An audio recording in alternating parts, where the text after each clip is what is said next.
سقينا يا رب أغثنا يا الله بحياها الطال يهمع يا الله ربي فاغفر لي ذنوبي يا الله ببركة الهادي المشفع يا الله واختم العمر بحسنى يا الله وحسين العقبى ومرجع يا الله ربي فاغفر لي ذنوبي يا الله ببركة الهادي المشفع يا الله المصطفى بلغ مقاصدنا واغفر لنا ما مضى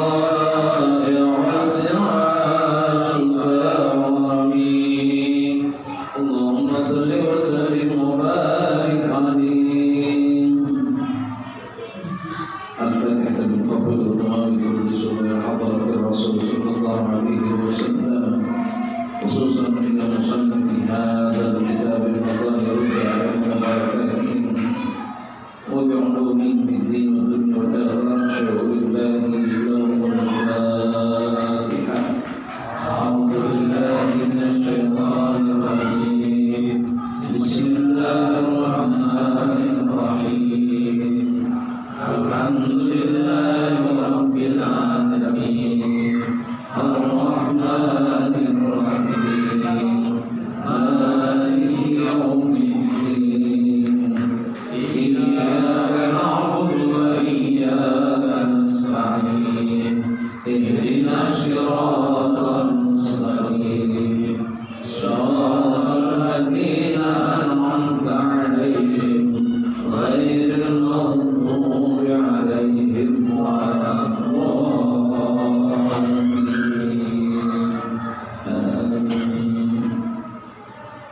بسم الله والحمد لله والصلاة والسلام على رسول الله محمد بن عبد الله.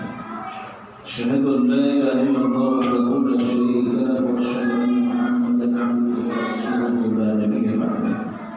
اللهم صل وسلم وبارك على سيدنا محمد وعلى آله وأصحابه ومن تبعهم. أما بعد ثم اشرح لي صدري ويسر لي أمري واحلل عقدة من لساني يفقهوا قولي. سبحانك لا علم لنا إلا ما علمتنا إنك أنت العليم الحكيم. قال المصنف رحمه الله ونفعني به وبعلومه في درماني. بسم الله الرحمن الرحيم. الرابع الزمان. الاعتكاف الواجب يؤدي حسب ما نظره وسماه النادر. فإن نظر الاعتكاف يوما أو أكثر وجب الوفاء بما نظر. والاعتكاف المستحب ليس له وقت محدد فهو يتحقق بالمكث في المسجد مع نية الاعتكاف. طال الوقت أو قصر إيثار ما بقي في المسجد. فإذا خرج منه لم عاد إليه جدد النية إن قصد الاعتكاف. عن علي بن أمية قال: إني لأمكث في المسجد ساعة ما أمكث إلا لأعتدي. وقال عطاء إلى آخره والله أعلم بالصواب. السلام عليكم ورحمة الله وبركاته. Waalaikumsalam warahmatullahi wabarakatuh. Bapak-bapak, saudara-saudara, hadirin majelis malam Sabtu Masjid Al-Muhajirin yang dimuliakan oleh Allah Subhanahu wa Ta'ala. Alhamdulillah, pada malam hari ini di malam ke-10 daripada bulan Muharram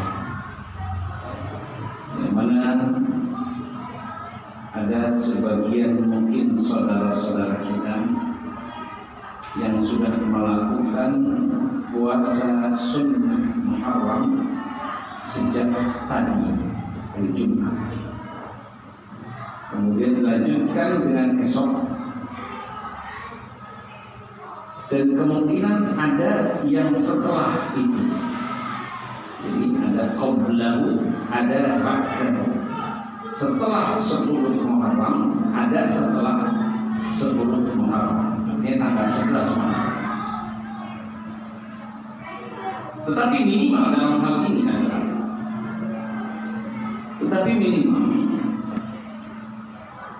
kita orang-orang yang mengimani akan keagungan Allah Subhanahu wa Ta'ala, dan juga kita mengaku cinta kepada baginda Rasul, minimal besok,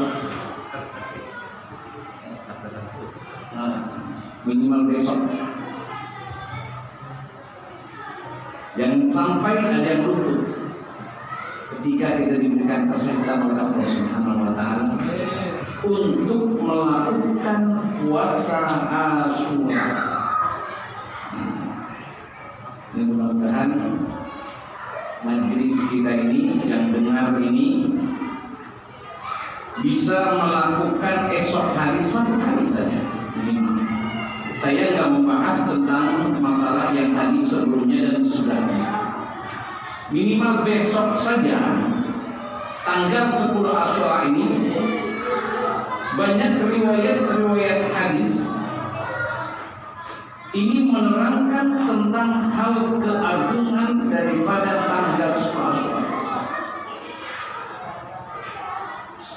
Bahkan dalam riwayat yang sahih mengatakan Rasulullah SAW bersabda,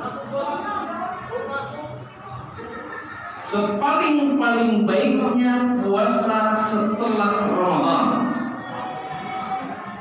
adalah puasa Asyura di bulan Muharram. Jadi sebaik-baiknya puasa Ramadan ini wajib dan mulianya luar biasa yang sudah kita kaji.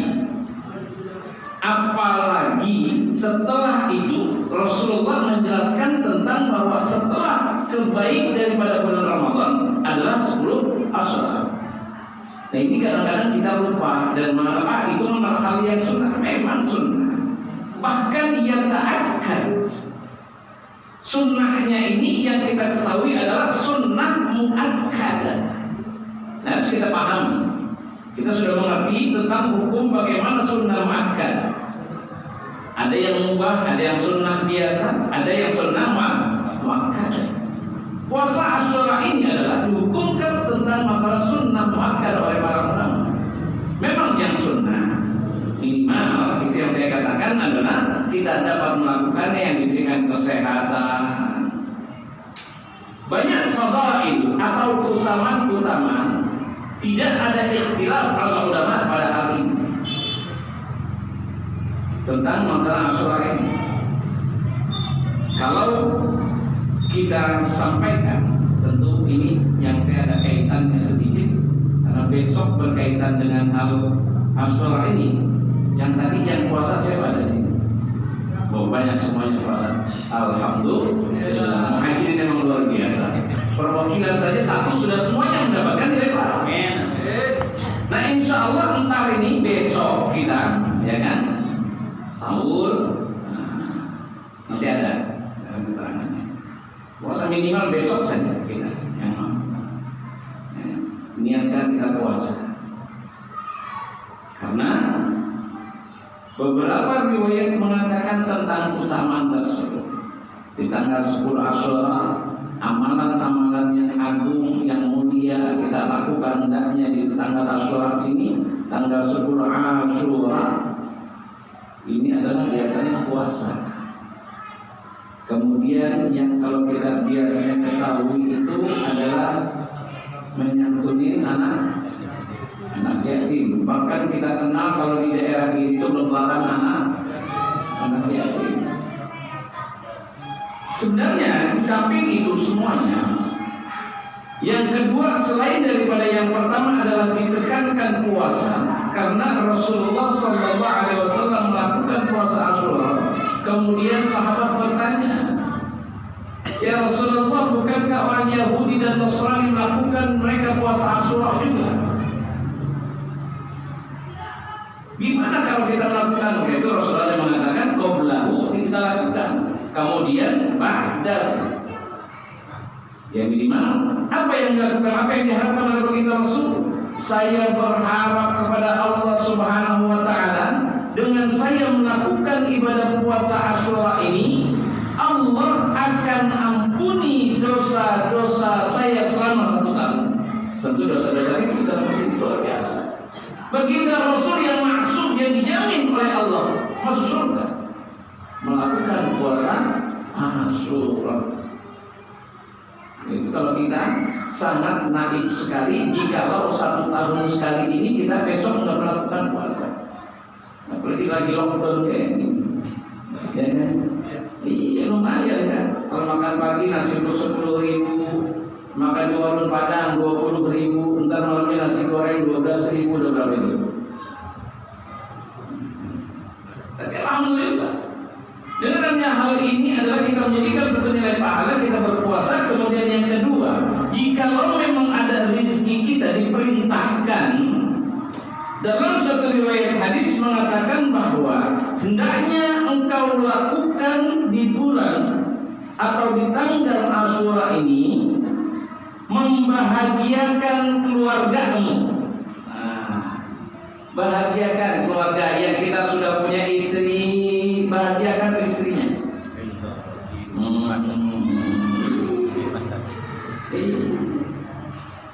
Kalau yang nggak punya, kawin lagi, rugi. Artinya bahagiakan keluargamu. Jika engkau sebagai kepala rumah tangga, berikanlah kebahagiaan kepada keluargamu, istri dan anak-anakmu.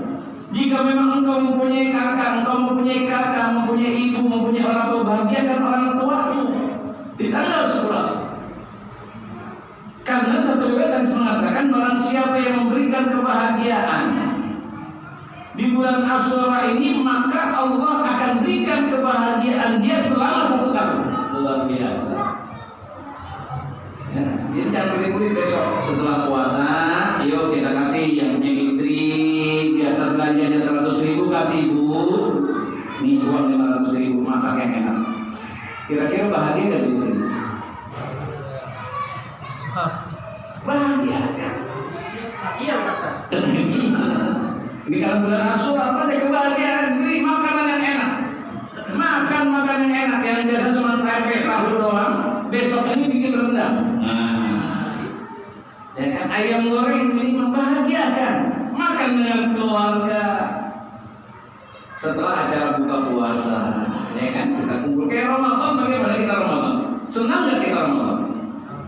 Luar biasa Ramadan itu. Dari sore saja kita sudah persiapkan, bahkan pagi-pagi kalau ibu-ibu ini sudah bingung tentang masakan apa, mau masak apa hari ini. Oh makan ini, makan itu, masak ini, masak itu. Subhanallah. Apalagi hanya 1 hari diperintahkan untuk membahagiakan keluarga. Makan, kita buka puasa sama-sama. Subhanallah. Kita menanti maghrib. Itu yang kedua dari baginda Rasul. Yang ketiga adalah memberikan kebahagiaan kepada orang-orang yatim atau anak-anak yatim.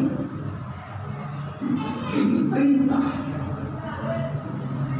Disabdakan oleh baginda Rasul, barang siapa yang memegang kepala anak yatim dengan tangannya, maka Allah akan berikan kebaikan setiap helai rambut di surganya Allah Subhanahu wa taala, atau mengangkat akan derajatnya di surganya Allah Subhanahu wa taala. Artinya apa? Ketika kita mau membasuh, mengusap kepala anak yatim, rambutnya ada berapa itu? Ada yang bilang sama saya, Ustaz, kalau anak yatimnya banyak botak gimana? Artinya bukan hal yang demikian, tetap dia memberikan kebaikan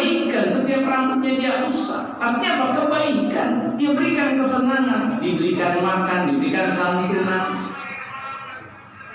kan luar biasa.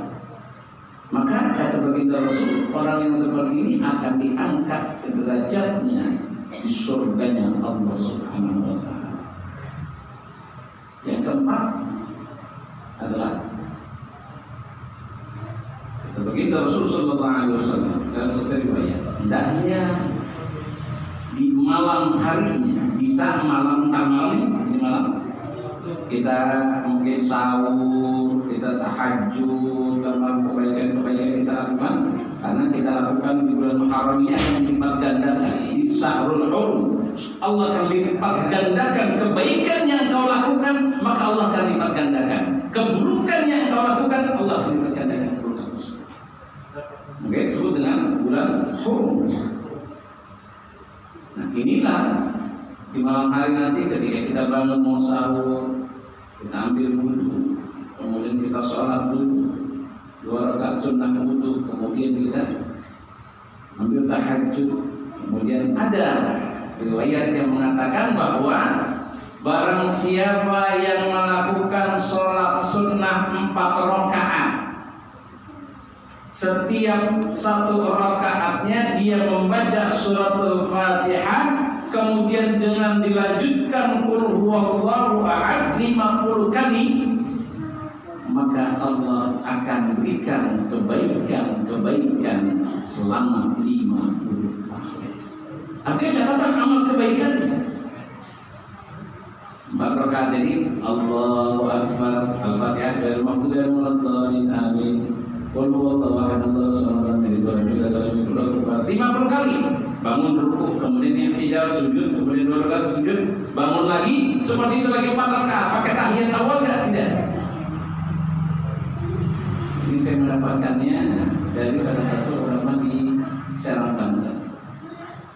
Dia mengatakan seperti itu. Luar biasa. Ini bagaimana kalau umurnya nggak sampai 50 tahun? Ya Allah akan catat kebaikan itu 50 tahun. Siapa yang bisa menjamin 50 tahun usia kita? Kita lakukan amalan seperti tahajud, kita lakukan itu bisa. Kalau kita sahur sunnah. Ini jadi amalan-amalan agung yang memang hendaknya seyogianya kita dapat melakukan di tanggal 10 Muharram. Berarti belum ada apa? Belum ketinggalan kereta gitu. Yang afdolnya mah sudah, ya kan, kita ketinggalan kereta. Yang tadi nggak puasa nggak apa-apa. Besok minimal yang tahu. Nah, jadi 4. Yang pertama tadi apa? Melakukan puasa. Kemudian yang kedua, bagaimana? Memberikan kebahagiaan kepada keluarga. Kemudian yang ketiga, memberikan kebahagiaan kepada anak yatim. Kemudian yang keempat, salat sunnah 4 rakaat. Yang pertama, setiap rakaat membaca Fatihah, kemudian dilanjutkan dengan surat Al-Ikhlas 50. Siap lakukan?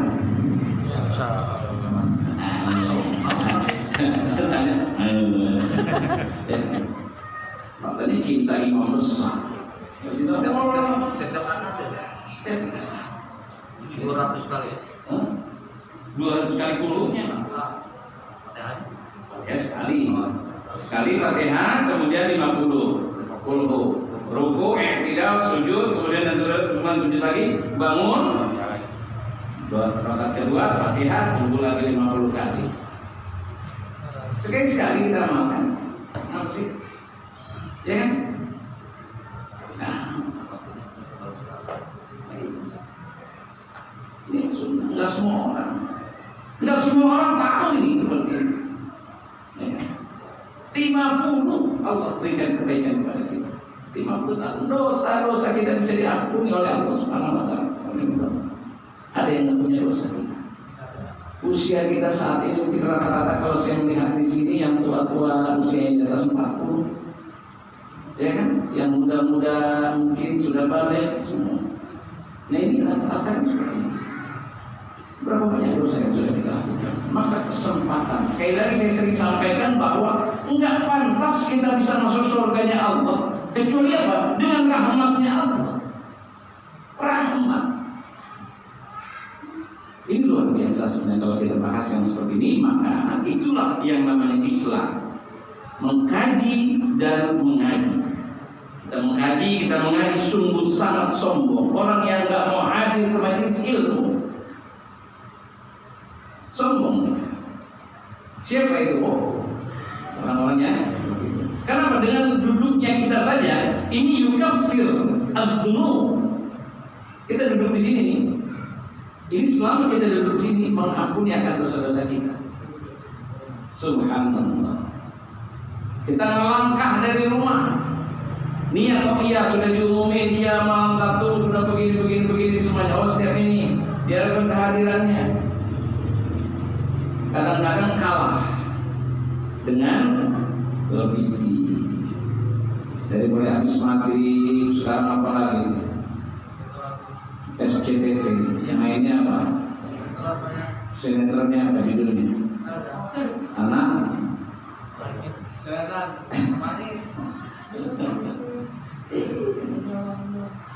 cinta SMP, anak SMP punya cita-cita. Iya, si Wulan itu macam Masya Allah.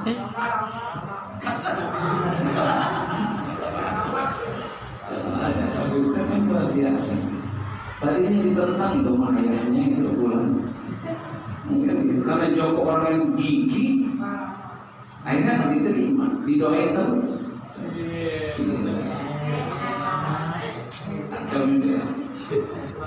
Baiklah Bapak-bapak, saudara-saudara sekalian, jemaah Masjid Al-Muhajirin yang dimuliakan oleh Allah Subhanahu wa taala, ini kewajiban saya hanya menyampaikan. Tadi apa yang sudah saya sampaikan berkaitan dengan peringatan Muharram yang kita lakukan. Tanggal 10 Muharram ini hendaknya minimal kita lakukan apa yang tadi saya sampaikan. Kemudian kita akan kembali kepada kajian kita. Pada malam hari ini berkaitan masih dengan i'tikaf. Dan inilah ibadah yang kita lakukan. Dan sekalian inilah rahmat yang Allah berikan kepada kita. Artinya i'tikaf, yang kemarin kita sudah sampaikan bahwa i'tikaf itu luzumus syai' wa habasan nafs 'alaihi. Kita mendawamkan akan diri kita, meniatkan akan diri kita, dan menahan akan diri kita, baik dalam hal kebaikan maupun dalam hal keburukan. Itu namanya i'tikaf kita. Kemudian yang disyariatkan oleh para ulama bahwasanya ini ada syariatnya. Kalau saya ulangi bahwa Nabi Sallallahu Alaihi Wasallam setiap bulan Ramadan melakukan i'tikaf, terutama di ashrul awakhir min Ramadan, di 10 terakhir daripada Ramadan. Setiap tahun baginda Rasul melakukan hal yang demikian. Kemudian yang ketiga, bagian daripada i'tikaf itu ada dua. Ada i'tikaf yang wajib, ada i'tikaf yang sunnah. Nah, maka dalam hal ini akan kita melihat nanti waktu dalam masa i'tikaf. Adakah masa-masa i'tikaf itu yang harus yang namanya i'tikaf itu harus 1 hari 1 malam. Yang namanya i'tikaf itu harus nginep. Apakah seperti itu? Harus nginep gak kalau i'tikaf? I'tikaf harus nginep gak Pak? Hello, ada orang di depan saya. I'tikaf wajib nginep atau tidak? Enggak, tergantung. Akan kita lihat, tergantung. Ya. Artinya al-i'tikaful wajib yu'addi hasba ma nadarahu wa sama'un nadhira. Kalau i'tikaf wajib, maka dia harus menentukan waktu yang dia ucapkan. Artinya apa? Saya nih, kalau anak saya lulus jadi sarjana, pokoknya saya akan i'tikaf selama 1 tahun lamanya di Masjid Al-Muhajirin. Fahuwa nadir. Berarti dia apa? Nadir. Wajib dia lakukan selama 1 tahun. 1 tahun kira-kira nginep apa nggak nginep ya? Bertelur bisa kali ya kan? Artinya cukup lama 1 tahun. Jadi hati-hati. Itu nadir dia, berarti dia bernazar wajib. Dia hukumnya iktikafnya wajib, kemudian juga waktunya wajib. Oh, saya akan iktikaf selama 1 hari 1 malam, itu 1 hari 1 malam. Selama 24 jam, lakukan 24 jam. Enggak boleh kurang. Selama 1 minggu, dia lakukan 1 minggu, enggak boleh berkurang. Nah ini artinya hal yang demikian. Fa in nadal i'tikafu yawman aw akthar wajib al-wafa'u bi nadal. Wal i'tikafu mustahab laisa lahu waqtun muhaddad. Dan adapun i'tikaf yang sunnah tadi laisa lahu waqtun muhaddad. Tidaklah dia ditentukan dengan hati yang tertentu. Jadi apa? Boleh saja selama kita berada di taklim ini, di majelis ini, saya niat untuk i'tikaf. Jadi sebelum selesai majelis ini nggak boleh kita bangun. Karena apa? Niatnya kita harus selama majelis. Maka itu niatkan. Selama saya berada di majelis ini, saya i'tikaf. Jadi nggak boleh ada yang ngobrol, nggak boleh ada yang bercanda. I'tikaf karena apa? Dia berdiam diri menahan daripada nafsunya. Nah, jadi apa? Mendengarkan. Seperti ini, alhamdulillah. Yang anak-anak juga nggak ada yang bercanda, alhamdulillah. Jadi anak soleh insya Allah. Karena nilainya i'tikaf. Nah, ini adalah yang demikian. Fahuwa yatahaqqaqu bil makati fil masjid ma'a ni'yatil i'tikaf.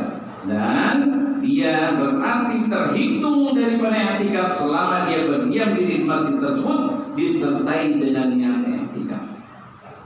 Nah, jadi niatkan i'tikaf akan mendapatkan nilai pahala.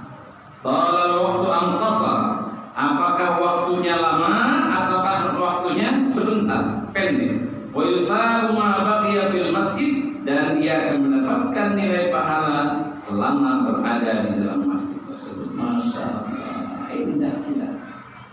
Jarang, beruntung saya bilang. Sering sekali kata-kata beruntung kita. Orang-orang yang masih mau hadir, duduk di majelis-majelis ilmu. Ya mungkin kalau mau hadirin, alhamdulillah. Mungkin di tempat lain silahkan monggo. Ya kan? Maka inilah yang menjadikan satu kebaikan. Oh, dia nggak suka dengan gurunya. Oh, gurunya. Cari tempat yang lain silakan. Ya kan? Kenapa gurunya Islami? Berarti kan harus kita sayangkan diri kita sendiri. Ya, nah inilah alhamdulillah dalam meminta waktu al-qasr itu memawai di masjid. Fa idza kharaja minhu, maka apabila keluar daripadanya daripada masjid itu, thumma 'ada ilaihi jaddatan niyyah in qasada bi'tikaf. Jika dia keluar, tadi kan dia niatnya apa? Saya niat i'tikaf selama berada di majelis ilmu ini. Niat i'tikaf. Kemudian tahu-tahu keluar nih, lagi kajian kita gini, dia keluar pulang. Minum dulu, ngopi dulu, ngudut dulu. Karena kelamaan balik lagi. Ya kan? Dia harus apa? Niat lagi dulu. Karena apa? Niatnya tadi selama saya berada di mungkin masih di majelis ini, kemudian dia keluar, datang lagi, niat lagi. Ya, berarti beda pahalanya sama yang nggak keluar. Ya kan? Alhamdulillah. Mungkin kita nggak keluar di sini setelah belum selesai. Nah, itu saya selalu kalau taklim ini nggak lama-lama. Jangan lama-lama kalau taklim bikin orang apa? Gelisah. Akhirnya apa? Nggak khusyuk. Yang penting sedikit, cukuplah misalkan 45 menit, 1 jam, cukup khusyuk. Apalagi yang nggak senderan. Ini sekarang ini udah mulai nggak senderan jamaah muhajirin, alhamdulillah. Karena udah tahu ilmunya dipraktekin, ya kan? Semuanya, ya kan? Dari yang senderan. Kebangetan kalau anak muda ada yang senderan mah. Ya, Alhamdulillah nggak ada yang sadar begitu karena udah tahu ilmunya. Subhanallah, alhamdulillah. Kemudian amqasar wa tharu ma baqiya fil masjid fa idza khala minhum tama'an ila jaddataniya in qasara al-i'tikaf fan ya'la ibn umayyah qala inni la amqatu fil masjid sa'atan ma amqatu illa la'a'takif. Karena ada satu riwayat dari Ya'la bin Umayyah berkata, ya, sungguh aku selama berada di masjid ini meskipun sesaat, ma'am kutu illa la'atik, tidaklah kecuali aku beriktikaf padanya. Artinya apa? Selama meskipun sebentar dia lakukan i'tikaf niatnya. Faqala 'atta wa ma'taqa ma kata fihi wa in jalasa fil masjid ihtisaban li khair fa huwa mu'takif wa illa fala. Dan jika dia duduk di dalam masjid ihtisab al-khair, mengharapkan atau mencari daripada kebaikan, fa huwa mu'takif, maka dia itu i'tikaf tersebut. Ya seperti ini. Tapi kalau dia misalkan di masjid ini ada toiletnya, ya kan? Ada toilet di sini. Ada toilet. Dia datang dari rumah mau ke toilet doang. Jangan niat i'tikaf di toilet. Saya selama di toilet ini karena toiletnya di masjid, ya kan? Jangan saya lihat i'tikaf biar pahala, salah. Ya. Nah, ini adalah kebaikan yang kita lakukan di mana? Ketika di dalam masjid. Menuntut ilmu, membaca Al-Quran, tadarus dan lain sebagainya. Ini adalah al-khair, namanya kebaikan. Kalau numpang mandi, numpang buang air besar, hajat dan lain sebagainya, jangan diniatin i'tikaf meskipun itu di masjid. Niatin bayar infak ke masjid. Jangan, ya kan? Udah numpang di masjid nggak mau infak lagi, ya kan? Nah, ini artinya hal yang demikian diajarkan oleh baginda Rasulullah SAW. Yang kelima, syurutu al-khamis syurutu fil mu'takif ay yakuna musliman mumayyizan qahiran min al-janabati wal haid wal nifas fala yasiru min kafirin wala sabiyin ghairu mumayyiz wala junun wala haidun wala nisa. Syaratnya orang yang i'tikaf adalah yang pertama orang muslim. Nggak boleh bukan muslim karena diharamkan masuk ke masjid orang bukan muslim. Hati-hati, ada tamu dia bukan orang muslim datang masuk masjid. Ya, begitu ini i'tikaf. Lagi, ya kan? Masuk saja itu bukan orang muslim. Kemudian yang kedua, yaitu kalau di mana? Di Masjidil Haram. Ya, di Masjidil Haram ini itu ada checkpointnya orang muslim bukan? Jadi nggak boleh itu masuk selain muslim. Itu ada checkpoint, ada pintu. Baik itu di Mekah maupun di Madinah. Nah, itu ada checkpointnya. Diperiksa kita paspor. Oh iya muslim, non muslim nggak boleh. Ada pintu. Ya, karena apa? Itu termasuk yang terlalu haram. Bagi Masjidil Haram.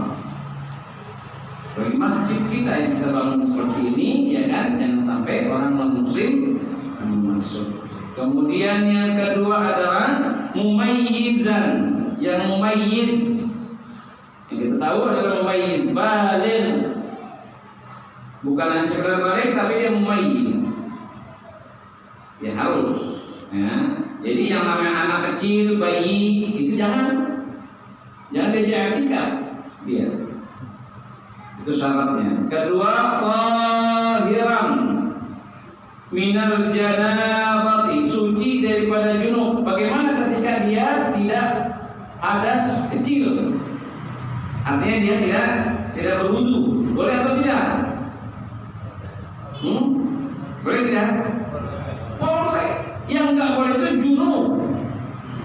Dia dalam keadaan jinabah, kemudian dia i'tikaf, dia diam di masjid, nggak boleh. Ya. Jadi kita masuk ke masjid dalam keadaan tidak suci juga artinya suci daripada hadas kecil ya. Ini boleh. Ini kita tahu ini begini, ya kan? Atau dia buang angin, itu boleh. Tapi bagusnya dia mengambil wudhu lagi. Ini dia tanamkan. Kemudian bila janabah wal haid dan juga haid nggak boleh seorang wanita. Kemudian nifas, fala yasihhu min kafirin wala sabiin ghairu mayyizin wala junubun wala haidun wala muslim. Maka nggak sah daripada yang disebut tadi. Itu orang muslim, kemudian yang mayyiz, kemudian dia bebas daripada hadas besar atau junub, kemudian juga seorang wanita dia haid atau dia nifas, itu tidak boleh. Terakhir rukunnya haqiqatul i'tikaful makata fil masjid bi niyyatit taqarrub ila Allah ta'ala. Falau lam yaqul makata fil masjid am tahbut niyyatut ta'ah la yanaqidul i'tikaf. Rukunnya yang pertama adalah haqiqatul i'tikaf, yang menjadikan satu dasar hakikat daripada i'tikaf itu harus dia niatkan untuk apa? Taqarrub ila Allah. Maka itu saya tadi katakan kita membolehkan ini kita niat i'tikaf. Kenapa saat ini dalam masjid? Kemudian kita dalam keadaan apa? Ini dalam rangka taqarrub, mendekatkan diri kita kepada Allah. Maka itu boleh. Tapi kalau niatnya sunnah, entar mau makan-makan doang, nggak boleh. Meskipun memang kita tahu ntar habis ini ada makannya. Habis ini bukan cuma kacang-kacang doang, bukan gorengan, bukan. Habis ini ada soto Betawi. Nah, kemudian inilah rukun-rukunnya atau disebut dengan i'tikaf daripada syaratnya. Dan pendapat ulama fil masjid alladzi yanhaqidu fil i'tikaf, di masjid yang sah untuk dilakukan i'tikaf, insyaallah kita akan sampaikan pada pertemuan yang akan datang. Sebelum kita tutup mungkin ada pertanyaan, dipersilakan. Assalamualaikum warahmatullahi wabarakatuh. Tadi kan dikatakan selain non muslim diharamkan masuk ke masjid. Lalu bagaimana sekarang ini kan kebanyakan ketika ada acara akad nikah itu ada di masjid. Nah, lalu bagaimana dengan tamunya, kan kita nggak tahu nih tamunya dia muslim atau non muslim. Nah, bagaimana kalau tamunya non muslim masuk ke masjid, sementara kita nggak tahu dia agamanya beda. Itu gimana? Terima kasih. Karena nggak tahu. Kalau nggak tahu, rafi'al qalam an thalatha, diampuni atau diangkat daripada pertanggungjawaban atau dosa itu dengan sebab 3. Di antaranya adalah jika dia tidak mengetahui. Oke. Jadi kalau nggak tahu, kalau tahu dia wajib daripada dia panitianya atau yang sahibul hajatnya. Karena ini masjid, ya ibu tolong di luar tersebut. Ya. Kalau nggak tahu, ya berarti nggak jadi masalah. Ya, sama masuk ke Masjidil Haram, ada pintu yang samping. Ya kan, misalkan dia lewat padang pasir, jalan-jalan istilah tikus, dia masuk. Itu bagaimana? Ada bersama? Ya itu nggak tanggung jawabnya. Ya seperti tadi juga ada hajatan akad nikah di masjid, sedangkan keluarga nggak ada yang tahu bahwa itu dia bukan muslim. Apakah dihukumkan dosa? Tidak.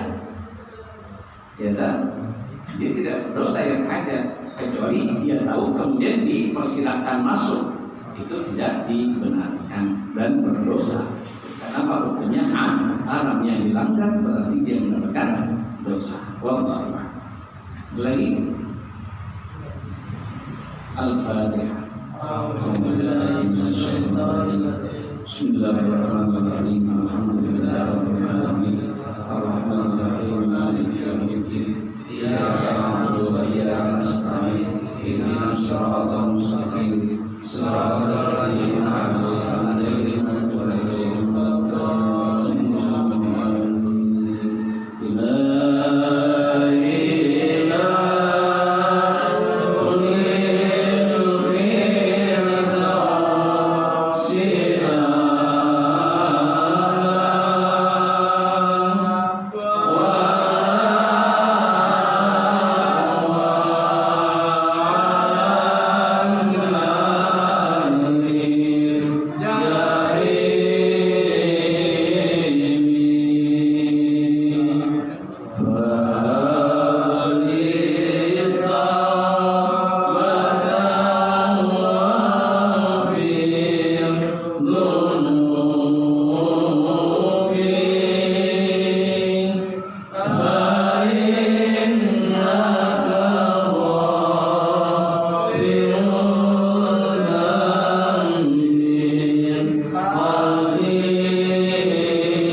رزقا حلالا طيبا مباركا اللهم اجعل جمعنا هذا جمعا مرحوما وتفرقنا من بعده تفرقا معصوما اللهم سبحانك اللهم وتحيتهم فيها السلام واخر دعواهم الحمد لله رب العالمين والسلام عليكم ورحمه الله وبركاته. Waalaikumsalam warahmatullahi